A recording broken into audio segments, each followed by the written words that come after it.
Bonjour à tous, Sony A9 III, allez on en parle hein, quand même. Donc moi vous le savez en général sur ma chaîne je parle pas trop des boîtiers comme ça qui sont professionnels on va dire. Non pas que j'aime pas ces boîtiers, pas du tout. Moi je parle plutôt sur ma chaîne en tant qu'amateur hein. Et donc c'est pas des boîtiers que j'achèterais bien entendu, mais enfin ça n'empêche pas quand même d'en parler. Cela dit je fais pas des vidéos dessus en général, hein. J'ai pas fait une vidéo sur la sortie du A1, j'ai pas fait une vidéo sur la sortie du Nikon Z9, sur la sortie du Canon R3, voilà, etc. Alors celui-là j'en fais une rapide parce que il me semble quand même qu'on peut dire qu'il apporte une petite révolution hein, avec son fameux obturateur global. Donc oui, parce que dans l'histoire de la photo, il y a des étapes quand même comme ça. Hein. Alors évidemment, la plus marquante, je pense, de ces dernières années, ça a été le passage de l'argentique au numérique. Ensuite, on a eu le basculement, hein, qui est maintenant pratiquement acté, hein, des réflexes aux hybrides. Puis dans les capteurs, on a eu l'apparition des capteurs empilés. Alors justement, on va en parler parce que c'est un peu les capteurs empilés, les concurrents de ce capteur à obturation globale. Et puis on va regarder aussi un petit peu évidemment ce qu'il apporte, ce Sony A9 III, d'autres hein, que juste ce capteur. Mais en tout cas, voilà, si on se focalise sur le capteur, c'est quand même une petite révolution parce que jusqu'à maintenant, personne n'avait sorti ce capteur sur, je veux dire, un appareil hybride, hein, parce que là, on est quand même bien sur un appareil hybride, on n'est pas sur une pure caméra de cinéma. Ça veut dire que Sony, ils ont dû bosser quand même pas mal là-dessus parce que pour maîtriser ce genre de capteur, on va voir pourquoi, hein, c'est pas si évident que ça. Alors évidemment l'obturation globale, hein, c'est le fait d'allumer tout le capteur en même temps quand on prend une photo ou quand on tourne une vidéo et pas qui s'allume ligne par ligne. Voilà, alors c'est quoi la différence? Ben, c'est le rolling shutter et le banding. Donc avec ce capteur là, c'est comme quand vous êtes en obturation mécanique sur un hybride, qui a encore une obturation mécanique, hein.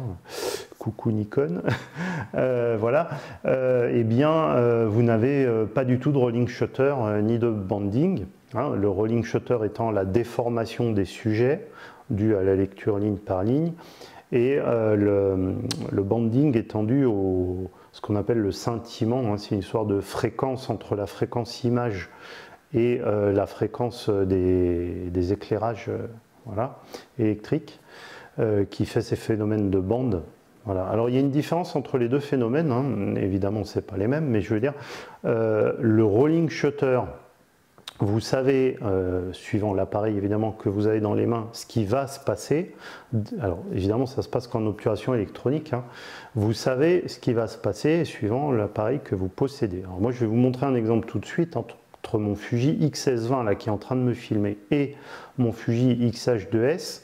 Je me suis amusé à passer la main comme ça, là, voilà, à peu près à cette vitesse-là, devant l'objectif. J'avais mis la rafale au 2 millième de seconde.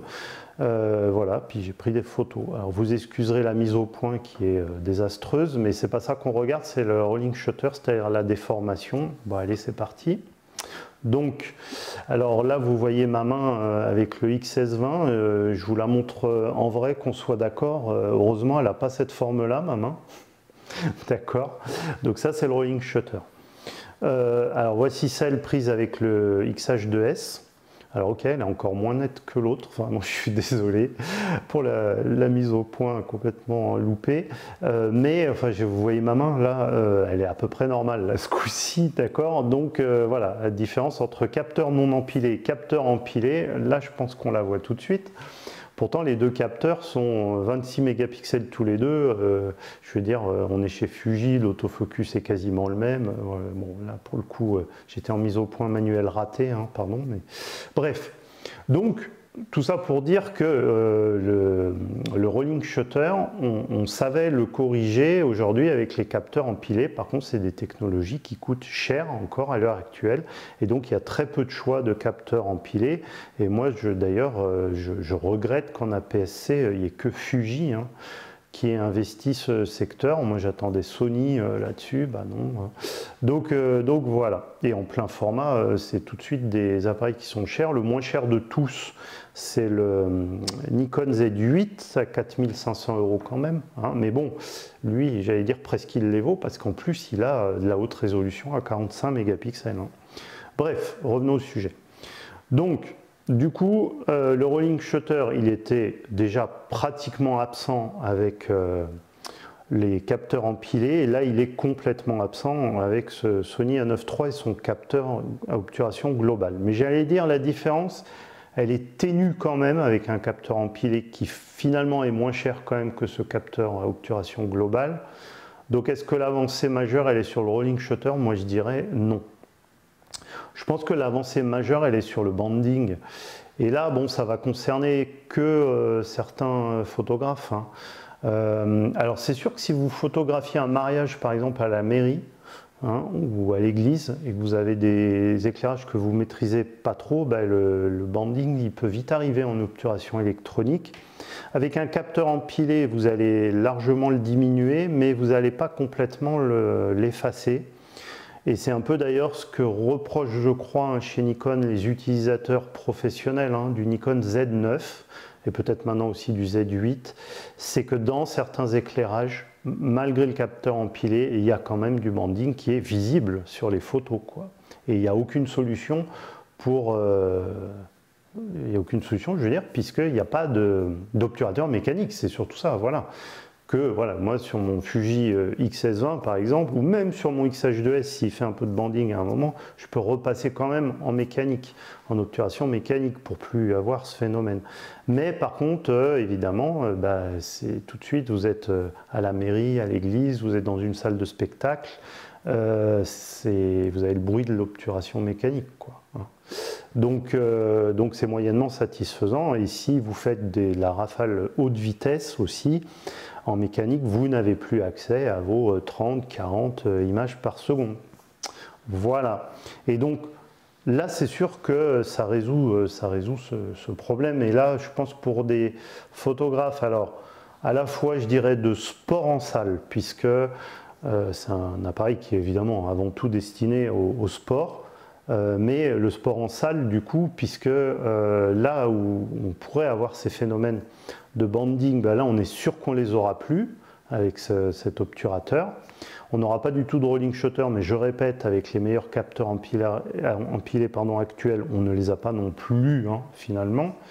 Voilà, donc c'est avant tout pour ce phénomène de banding. Et je dirais l'autre avantage, c'est que, alors je ne sais pas si c'est dû à l'obturateur global, là j'avoue, ou au progrès des processeurs et tout, mais enfin bon, on est à 120 images par seconde. Donc là, on a 120 photos par seconde, oui, on ne parle pas de la 4K 120, même si elle y est, hein, on va y revenir après. On parle bien de 120 photos par seconde, et là où c'est l'exploit, je pense, par rapport à d'autres qui le font, comme Nikon ou même Canon, c'est qu'on est sur un buffer qui certes n'est pas très long, mais enfin qui est suffisant pour le coup. On est sur un autofocus qui fonctionne, je veux dire, comme en rafale à 10 photos par seconde, quoi. Suivi d'autofocus et d'exposition, hein, bien sûr. Et en RAW pleine taille si on a envie, quoi. Donc là, il n'y a aucun boîtier actuel, même professionnel, qui fait ça. Donc je pense quand même que c'est un peu dû aussi à l'obturateur global. Hein. Et là, c'est vrai que des professionnels de sport où il y a des mouvements vraiment ultra rapides, ou en photo animalière aussi, hein, ça peut arriver, avec des oiseaux notamment, avoir juste l'expression, celle qui va donner la photo qu'on ne pouvait pas avoir autrement, oui, ça peut justifier d'avoir ces 120 photos par seconde, même si la plupart vont trouver ça absurde. Moi, je ne trouve pas ça absurde, je n'en ai pas besoin, mais je comprends que ça soit utile dans certaines utilisations. Je vois bien, moi, qu'en faisant des fois des photos de petits oiseaux au décollage ou autre, déjà 30 photos par seconde, c'est utile. Donc voilà, c'est pas moi qui vais dire ça sert à rien. Hein. Voilà, voilà. Ensuite, le truc, c'est qu'il y a quand même quelques menus inconvénients. L'obturation globale, comme le capteur s'allume d'un seul coup, ça veut dire qu'on a beaucoup plus de courant électrique qui passe dans le capteur que dans le capteur normal qui lit ligne par ligne. Et qui dit beaucoup plus de courant électrique qui circule dit consommation électrique plus importante déjà, donc autonomie forcément plus faible. Et surtout bruit numérique plus important, parce que le bruit, il est créé justement par le courant électrique. Et donc plus le courant est fort, plus il y a du bruit dans le circuit. Et donc forcément, et la plage dynamique aussi en pâtit, hein, je veux dire. Bon, alors ce qu'on n'arrive pas à savoir pour l'instant au jour où on se parle, parce que les testeurs qui l'ont eu en main n'ont pu tester déjà qu'en JPEG, c'est où est la limite, on va dire, quelle est vraiment la différence, hein, par rapport à un capteur qui n'a pas cette technologie, plein format aussi, hein, parce qu'au fait c'est quand même un plein format, donc il faut comparer ce qui est comparable. Il semblerait, hein, alors je mets les pincettes, mais il semblerait, sur le bruit, il y a à peu près un stop d'écart avec un capteur empilé, on va dire, ou non empilé, plein format habituel. Bon, ça veut dire que ça le met à peu près au niveau des meilleurs APS-C actuels, sachant les logiciels qu'on a pour débruiter derrière maintenant. Alors, moi le premier hein, qui suis qu'en APS-C, je veux dire, sur ce point-là, mais le plein format ne me manque mais pas du tout, quoi. Pas une seconde, quoi. Sur l'histoire du bruit, les meilleurs APS-C que sont Fuji et Sony sont vraiment très proches des pleins formats sur ce point-là déjà, et d'une, et de deux, je vous dis, hein, avec les logiciels qu'on a maintenant, de toute façon c'est même plus un critère en photo. En vidéo, évidemment, ça fera un stop d'écart aussi, donc dans certaines vidéos un peu tournées en très basse luminosité, ça peut être un peu plus handicapant qu'un plein format plus classique. Voilà, mais on parle bien là aussi d'utilisation quand même bien spécifique, je pense. Donc honnêtement, je sais pas, sur le bruit, moi je pense pas que ce soit un problème. Après, on peut toujours se dire que pour un appareil, oui, parce qu'on va parler du prix quand même, à 7000 €, avoir un stop de moins en qualité de bruit en haute sensibilité, ça fait un peu suer, mais bon, voilà. Donc, moi, mon point de vue, c'est que c'est pas vraiment ça qui est important. Après, il faudra voir sur la dynamique, parce que là, effectivement, bon, ça peut jouer, mais pour l'instant, comme ils n'ont pas pu ouvrir les RAW, c'est difficile de parler dans le vide, mais c'est sûr qu'il y aura aussi une différence dans la dynamique par rapport aux autres capteurs plein format. Voilà, donc après, par contre, ils récupèrent évidemment tout ce qu'il y a de bien sur les derniers boîtiers Sony, et notamment ce fameux écran hein, qui, pour l'instant, il n'y avait que sur la 7R5, orientable absolument dans tous les sens. Le viseur de 9, je ne sais plus combien là, mégapixels, donc excellent aussi. Bon, l'ergonomie générale qui est quand même très bonne, hein. Même si certains vont peut-être regretter qu'il n'y ait pas un écran sur le dessus. Et puis que les écrans Sony, là je parle de l'écran arrière, sont quand même pas les meilleurs du marché au niveau luminosité, taille et tout. Bon, mais après ça reste quand même suffisant, hein, on va dire. Puis maintenant que tout est tactile quand même chez Sony aussi, et puis que les menus sont beaucoup plus agréables et tout, ça va quand même pas mal, hein. Donc voilà, boîtier séduisant. Et puis je garde quand même pour la fin, moi là je vais être taquin, hein, j'assume. Hein. Mais c'est le boîtier Sony, le premier qui a le prédéclenchement. Mais oui, chez Sony, il faut mettre 7000 € pour avoir le prédéclenchement. Mon petit XS20 qui me filme actuellement, qui coûte 1400 €, prix maxi, hein, parce que des fois il est un peu en promo moins cher, maxi coûte 1400 €, il a le prédéclenchement, y compris avec des photos RAW dans toutes les tailles que vous voulez, autofocus qui fonctionne et tout, et il permet de faire justement ces photos qu'on ne peut pas faire quand on n'a pas le prédéclenchement. Voilà, chez Sony, non, c'est le seul.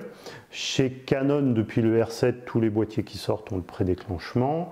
Chez Nikon, tous les boîtiers qui sortent depuis, alors je sais pas, ouais, peut-être le Z9 quand même. En tout cas, le Z8, il l'a. Le nouveau Nikon ZF, là, qui est quand même beaucoup plus grand public, ben, il l'a aussi.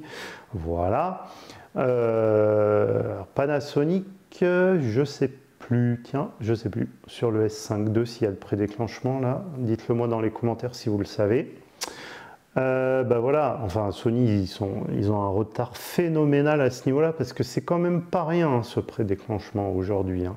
Ça apporte vraiment un nouveau type de photo auquel on n'avait pas accès avant. Et par exemple c'est regrettable en APS-C que le tout dernier Sony A6700 n'ait pas cette spécificité. Et puis, je veux dire, même le A7R5 qui est sorti il n'y a pas si longtemps, quand même, il ne l'a pas. Hein. Alors, il faut espérer que les prochains boîtiers Sony de la série A7, tout au moins plus grand public, aient enfin cette fonctionnalité. Et au rythme où va Sony, c'est même pas évident. Hein. Donc voilà, alors bon, bah, il a ça en tout cas, ok, mais il faut mettre 7000 €. Après en vidéo, hein, puis on va finir là-dessus, en vidéo bah, il est très capable, hein. Évidemment ce boîtier, il monte jusqu'à la 4K 120, il n'y a pas de crop je crois, hein, donc c'est quand même super. Pour le reste de la 4K c'est suréchantillonné, hein, on part d'un capteur quand même 24 mégapixels, donc voilà, ok, tout va bien. Il a tous les codecs possibles, alors toujours pas par contre de ProRes, hein. Ça par contre moi pour l'utiliser sur mon H2S je trouve que c'est un super codec, mais bon voilà, il est quand même très capable en vidéo aussi, mais alors voilà, vu son prix finalement et sa résolution, parce qu'on pourrait aussi dire 7000 € pour 24 mégapixels, là aussi ça pique quand même sérieusement, hein. Mais bon, vu les usages auxquels il est destiné, bah, y en a qui vont préférer avoir voilà, l'absence de banding assurée avec une rafale pas possible, dans des sports à l'intérieur, hein, je pense notamment que c'est plus important ça que d'avoir de la haute résolution. Par contre en photo animalière, vous voyez, moi je pense qu'il vaut mieux un capteur empilé qui va faire qu'il n'y a quasiment aucun rolling shutter. On n'a pas de problème du tout évidemment avec le banding parce que voilà, ça va être quand même moins cher nettement, et puis il y a plus d'offres, même si elle est un peu réduite malgré tout dans le monde des capteurs empilés, il y a un peu plus d'offres, hein, et je pense notamment à mon Fuji X-H2S. Aujourd'hui il se vend autour de 2400-2500 €, et c'est un vrai capteur empilé, hein, qui apporte tous les avantages du capteur empilé. Voilà. Bah écoutez, ça sera tout pour ce Sony A9. En tout cas, bon, il amène cette technologie qui, je pense, va être amenée à évoluer dans le bon sens, hein, et donc à peut-être descendre un peu en gamme aussi dans les futurs appareils. Donc en soi, c'est une évolution importante dans le monde de la photo et de la vidéo. Merci d'avoir suivi. Au revoir, à la prochaine vidéo.